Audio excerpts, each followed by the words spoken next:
Hi, this is Sharmati from third year BTech IT. In this video, we are going to learn about TCP and IP protocol suite. Here we are going to see what is TCP and IP model, difference between OSI and TCP IP model, layers of TCP and IP model, characteristics of TCP and IP model, and advantages and disadvantages of TCP and IP model. What is TCP and IP model? TCP and IP model helps you to determine how a specific computer should be connected to the internet and how data should be transmitted between them. It helps you to create a virtual network when multiple computer networks are connected together. The purpose of TCP and the IP model is to allow communication over large distances.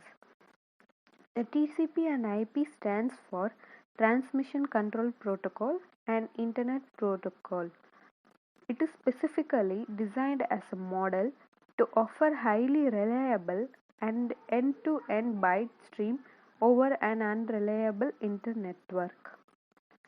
Difference between OSI and TCP IP model. In OSI model, it has 7 layers: physical layer, data link layer, network layer, transport layer, session layer, presentation layer, and application layer. While in TCP and IP model, it has 4 layers: network interface, network, transport, and application layer. Uh, Here we are going to see some of the comparison between those two models. In OSI model, it is developed by ISO, International Standard Organization. TCP and IP model, it is developed by ARPANET, Advanced Research Project Agency Network. OSI model provides a clear distinction between interface services and protocols.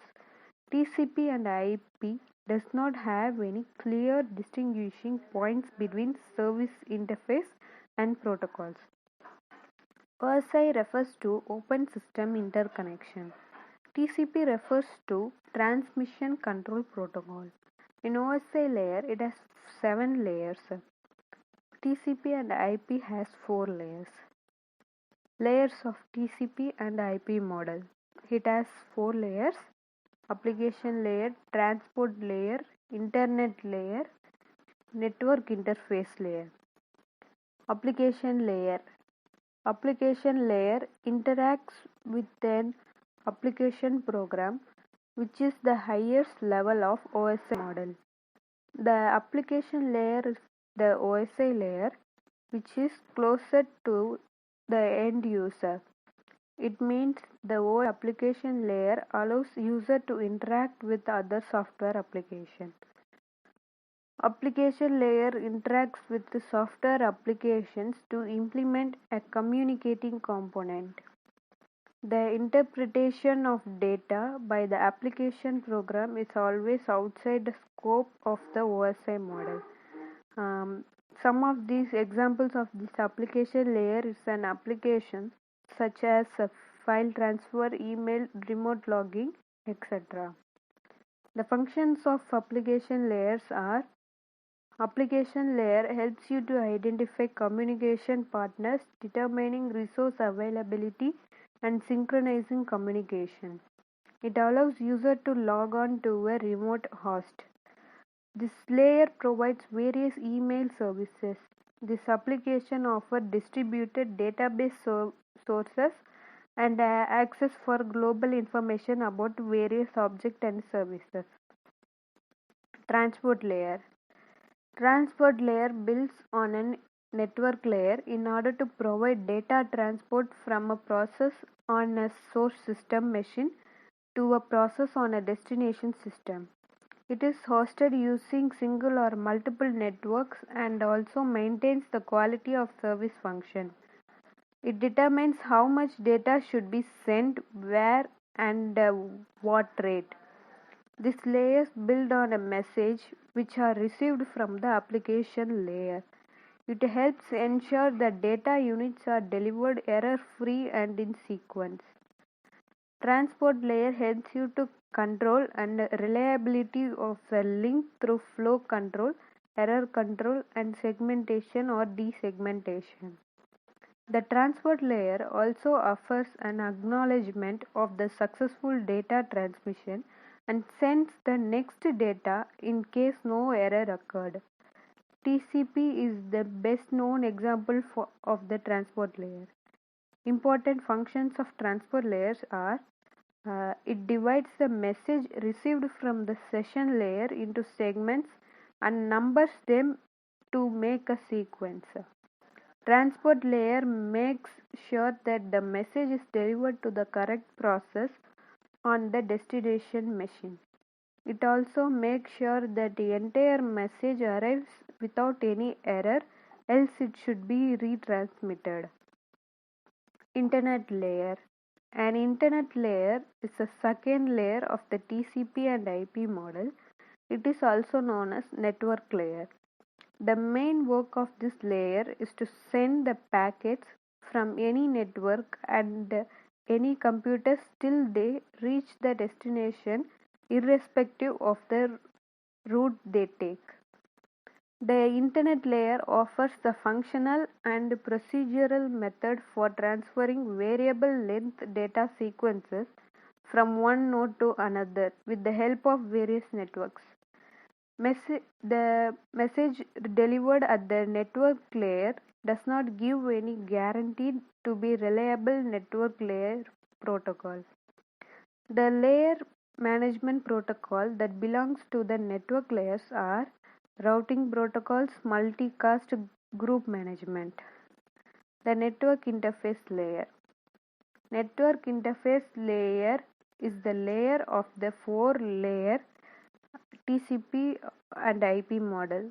This layer is also called as network access layer. It helps you to define details how data should be sent using the network.